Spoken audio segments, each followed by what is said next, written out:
मेरा इकोनॉमिक्स का एग्जाम जो है वो सही नहीं गया है। मेरे इकोनॉमिक्स के अंदर 50 में से 28 ही सही हैं। मेरे इकोनॉमिक्स में 50 में से 40 सही हैं। मेरे इकोनॉमिक्स में 10वां गलत हो गया। मेरे इकोनॉमिक्स में 20 नंबर हैं। मेरे इकोनॉमिक्स में 25 नंबर हैं। गाइस, जब से कल से इकोनॉमिक्स का एग्जाम हुआ है क्लास 12 के सीबीएसई के स्टूडेंट का, मुझे कल से लेके अभी तक कमेंट बॉक्स के अंदर, व्हाट्सएप पे, इंस्टाग्राम पे, हर जगह केवल यही मैसेज मुझे देखने के लिए मिल रहा है कि सर, मेरा इकोनॉमिक्स का जो एग्जाम है ना वो अच्छा नहीं गया। मतलब जिस तरीके की एक्सपेक्टेशंस थी इकोनॉमिक्स से कि हाँ इतने मार्क्स जो है हम स्कोर करेंगे इकोनॉमिक्स के अंदर, उस तरीके का जो एग्जाम है हमारा इकोनॉमिक्स का नहीं गया है। तो अब जो है हमारा क्या होगा, या अब जो है आगे क्या करना चाहिए? क्या जिंदगी बर्बाद हो गई, तबाह हो गए क्या? अब क्या हम स्कोर नहीं कर पाएंगे इकोनॉमिक्स के अंदर? कई सारे सवाल हैं जो आपके ऐसे मन में आ रहे हैं कि यार टर्म वन तो यार अब खराब हो गया, अच्छा नहीं गया, तो अब हमारा नंबर जो है इकोनॉमिक्स के अंदर वो खराब हो जाएगा और इतने अच्छे मार्क्स जो है नहीं आ पाएंगे। ऐसे कई सारे क्वेश्चन आपके दिमाग में भी पुटअप हो रहे होंगे और बहुत सारे बच्चे ऐसे हैं जिनके दिमाग में ये क्वेश्चन आ रहा है जिनका कल का इकोनॉमिक्स का एग्जाम अच्छा नहीं गया है। मैं ये नहीं कह रहा कि सारे बच्चों का एग्जाम जो है वो बेकार ही गया है। बहुत सारे स्टूडेंट ऐसे हैं कि उनका एग्जाम बहुत ही अच्छा गया है, लेकिन जिन्होंने एक दो दिन पहले ही स्टडी प्रिपेयर करी, मेरी कुछ वीडियो देखी, एक एक 3 3 4 4 घंटे की, अब भाई देखो, जैसा जैसा करोगे वैसा भरोगे। ठीक है, एक तो ये भी कहावत है, जितना आपने पढ़ा उसके हिसाब से आपको रिटर्न मिल चुका है। ठीक है, लेकिन इसका ये मतलब बिल्कुल भी नहीं है कि भैया जिंदगी बर्बाद हो गई, ठीक है, तबाह हो गए आप लोग और अब जो है कुछ नहीं हो सकता इकोनॉमिक्स के अंदर। गाइस देखिए, ऐसा कुछ भी नहीं है। ठीक है, मैं आपको बता दूं मैं आपको बता दूं कि भाई अभी टर्म टू है आपके पास। ठीक है भाई, आप सभी को पता है कि इस साल ऐसा कभी हुआ ही नहीं है, लेकिन इस साल सीबीएसई ने क्या किया है? भाई इस साल सीबीएसई ने, अभी आपने पहले टर्म वन दे दिया, ठीक है, अभी आपने टर्म वन के एग्जाम दे दिए, उसके बाद आपका जो है टर्म टू भी होना है। ठीक है, उसके बाद आपका जो है उसके बाद आपका टर्म टू भी होना है। ठीक है, और इन दोनों के मार्क्स मिलाकर जितना आप टर्म वन में जो है टर्म वन के अंदर जैसा परफॉर्म करोगे और जितना आप टर्म टू में परफॉर्म करोगे, उन दोनों के मार्क्स को मिलाकर आपके जो हैं आपके जो हैं टोटल मार्क्स आपके जो है टोटल मार्क्स जो है निकाले जाएंगे कि इस सब्जेक्ट के अंदर टर्म वन और टर्म टू के अंदर टोटल आपके कितने मार्क्स हैं। ये आप बहुत ही अच्छे से भली भांति सब बच्चे जानते हैं। ठीक है, अच्छा, और अगर आपने शायद सीबीएसई ने बहुत पहले जो है एक सर्कुलर निकाला था, शायद आप उसके रिगार्डिंग भूल गए हैं। ये 2 बारी एग्जाम क्यों कंडक्ट कराए जा रहे हैं, आप पहले ये सोचिए। ये 2 बारी जो एग्जाम है ये क्यों कंडक्ट कराए जा रहे हैं? आप सभी जानते हैं कि सिचुएशन ही कुछ इस तरीके की है कि इन केस अगर भैया जनवरी फरवरी मार्च के अंदर कुछ ऐसा हो जाता है जिसकी वजह से अगर टर्म टू कंडक्ट नहीं कराए जाते हैं, टर्म टू अगर कंडक्ट नहीं कराए जाते हैं, तो फिर जो है टर्म वन की हरकतों को देखते हुए इसको जो है ज्यादा इंपॉर्टेंस दी जाएगी। अगर टर्म टू के एग्जाम कंडक्ट नहीं होते हैं, ठीक है, तो इसको ज्यादा इंपॉर्टेंस दी जाएगी। टर्म वन के एग्जाम जो है, जो भी इंटरनल है, बाकी आपका जो भी है, तो इन सब चीजों को देखते हुए आपको नंबर मिलेंगे। बट आप गाइज भूल रहे हैं कि वहीं पे एक और चीज क्लियरली बिल्कुल बताई गई है कि भाई अगर टर्म वन भी कंडक्ट हुआ, टर्म टू भी कंडक्ट हुआ, सारी की सारी चीजें अगर आपकी जो है बिल्कुल सही रहती है, सब कुछ एक सिस्टमैटिक वे के अंदर होता है, तो वहां पे सीबीएसई ने क्लियर कट बोला है जो सबसे ज्यादा इंपॉर्टेंस होगी वो टर्म टू के एग्जाम की होगी। आप चाहे तो उसको बहुत ही अच्छे से देख लीजिएगा। इसकी इंपॉर्टेंस होगी जो आप एग्जाम दूसरे सेंटर पे जाकर, आप ऑफलाइन एग्जाम जो देंगे दूसरे सेंटर पे जाकर और जो सब्जेक्टिव पेपर आप देंगे, इसकी इंपॉर्टेंस जो है कहीं ज्यादा होगी अगर टर्म टू कंडक्ट होता है। ठीक है, ये बात सीबीएसई ने खुद क्लियर कट बोली है। अगर सब कुछ एक सिस्टमैटिक वे में होता है, टर्म 1 तो हो गया, अगर टर्म 2 भी कंडक्ट होता है तो भाई टर्म 2 को सबसे ज्यादा इंपॉर्टेंस दी जाएगी, तब टर्म 1 को इतनी इंपॉर्टेंस जो है वो नहीं दी जाएगी। सीबीएसई ने क्लियर कट बोल रखा है। अब ये जो पेपर है, ये है आपका ऑब्जेक्टिव, ठीक है। फर्स्ट टाइम आप सबने फेस किया, क्योंकि हम तो इतने सालों से सब्जेक्टिव ही करते आ रहे हैं ना, ये तो हमारे लिए फर्स्ट टाइम हमारा जो एक्सपीरियंस था। अब ये जो टर्म 2 होना है, ये होना है आपका सब्जेक्टिव, ठीक है जी। ये होना है आपका सब्जेक्टिव, जो हम पिछले 11 सालों से पढ़ते आ रहे हैं, वही अभी जो है अब हमें उस चीज की तैयारी करनी है।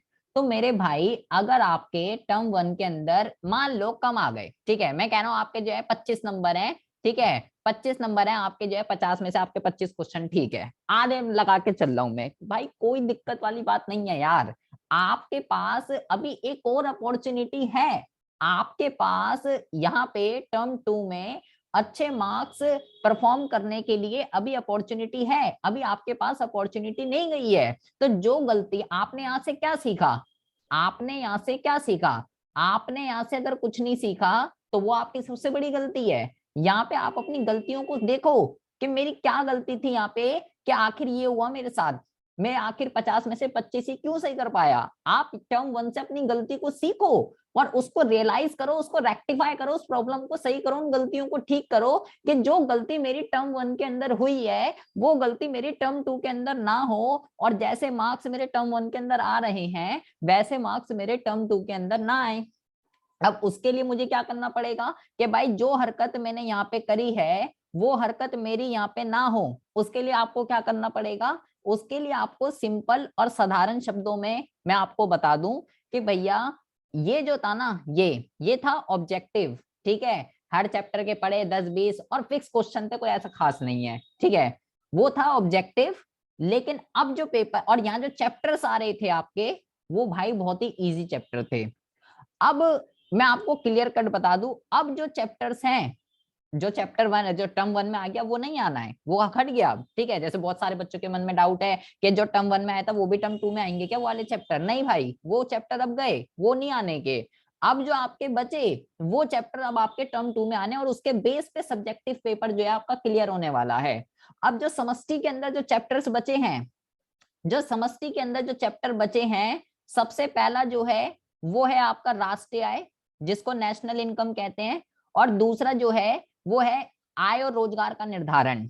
ये जो चैप्टर्स है ना गाइस, आय और रोजगार का निर्धारण, ठीक है, ये जो है समष्टि के दो पिलर हैं। ये जो चैप्टर्स हैं दो, ये समष्टि के पिलर हैं। इसमें आपको पढ़ना कम है, समझना बहुत ज्यादा है, दिमाग के घोड़े आपको जो है दौड़ाने हैं। ये दो चैप्टर्स होने को तो 5 दिन में हो जाएंगे, ठीक है, होने को तो यार देखो 2 दिन में भी हो जाएंगे, कोई ऐसी हुआ चीज नहीं है, ठीक है। लेकिन इसमें क्या है, प्रैक्टिकल्स, ठीक है, एक एक क्वेश्चन, एक एक इंटरेस्टिंग क्वेश्चन इसके अंदर है।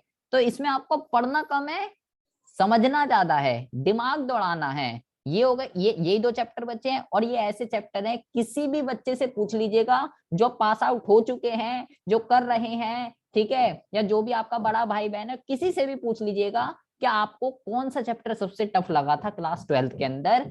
अगर उस बंदे ने इन दोनों में से कोई भी नाम नहीं लिया तो आप मुझे नाम बदल दीजिएगा। ये चैप्टर्स ऐसे हैं जो बहुत ही ज्यादा बच्चों को ये कह सकते हो टफ लगते हैं, ठीक है, और वो है, ठीक है। अगर समझना आए तो भैया हर चीज ही टफ है, समझ में आ जाए तो हर चीज जलवा है, सिंपल सी बात है।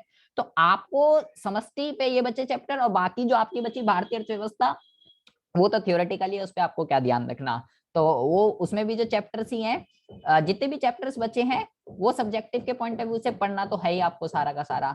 तो अब आपको टर्म 2 के अंदर वो गलती नहीं करनी है जो आपने यहाँ करी कि जी 3 दिन पहले लेके बैठे, मेरी 3 घंटे की वीडियो देख ली और जी बस जी हो गए, हम तो तैयार हो गए, 3 घंटे में भारतीय अर्थव्यवस्था, 2.5 घंटे में समझती, 5.5 घंटे में मैंने भाई सिलेबस खत्म कर दिया, और दुनिया जो है 6 महीने के लिए लगी हुई थी इसमें। तो आप अब भैया दुनिया जो 6 महीने के लिए लगी थी ना, उस दुनिया के इतने नंबर भी नहीं है, ठीक है। तो आपने जो 5.5 घंटे में अपना पूरा कोर्स खत्म किया है, आपको ये गलती यहाँ पे नहीं करनी है भाई। तो अगर ऐसी यही गलती करोगे तो आपके साथ दोबारा फिर यही सीन होने वाला है। तो और अगर ऐसा हो गया, इसको ज्यादा इंपॉर्टेंस दी जाएगी तो फिर आपके साथ जो है कल्याण हो जाएगा।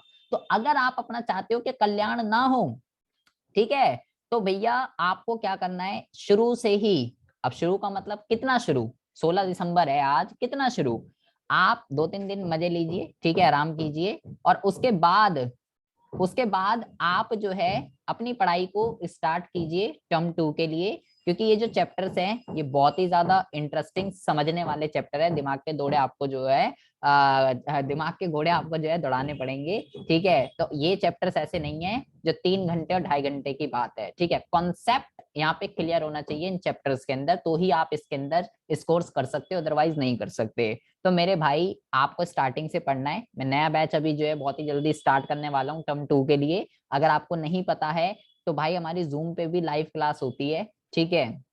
उस लाइव क्लास को आप ज्वाइन कर सकते हो स्टार्टिंग से, और यार केवल 100 रुपए फीस है, 100 रुपीज पर मंथ। क्या होता है यार 100 रुपीज, आपको 100 रुपीज में इकोनॉमिक्स आपको पढ़ने के लिए मिल रही है, ठीक है। और ये भी मैंने ना के बराबर रख रखा, कोई ऐसा वो नहीं है, ठीक है। ये ना के ही बराबर है। 100 रुपए क्या होते हैं आप खुद सोचो, 100 रुपए की कोई ट्यूशन होती है क्या, आप खुद सोचिए। ये सब यार आप में कुछ नहीं है ये, ठीक है। मैं वीडियो पूरी पड़ी हुई है, वहां से देख सकते हो। तो ये ना के बराबर है, कोई भी इसको अफोर्ड कर सकता है बहुत ही इजिली।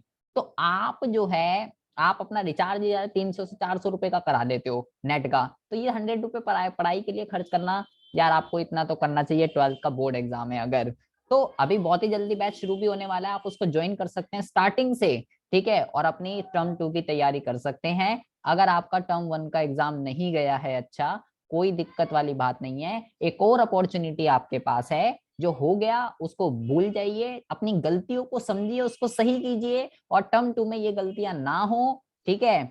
उस चीज को अगर आपने नहीं सुधारा तो आपके लिए यार प्रॉब्लम एरिया है, उस चीज से कुछ सीखिए, ठीक है। अगर आपने कुछ सीखा नहीं टर्म 1 से, तो फिर भाई बेकार है। अगर आप कह रहे ठीक है जो होगा झेल लेंगे, तो भाई फिर जो होगा ना वो झेला नहीं जाएगा, ये सिंपल सी बात है। तो थोड़े दिन और मजे लीजिए, उसके बाद टर्म 2 की तैयारी कीजिए, मैं तो आपसे यही कहूंगा। और जिसका जो हुआ 25, 30, 28, 10वां 5वां जो भी है, हो गया, भूल जाइए, ठीक है। अब आगे उस चीज का इफेक्ट ना पड़े, अपनी गलतियों को समझिए और उसको सुधारिए, ये आपके लिए सबसे ज्यादा इंपॉर्टेंट है, ठीक है जी। तो इतना ही बात कहनी थी मुझे आपसे, और मिलते हैं आपसे नेक्स्ट वीडियो में ऐसे इंटरेस्टिंग टॉपिक के साथ। तब तक के लिए have a good day, bye bye, take care.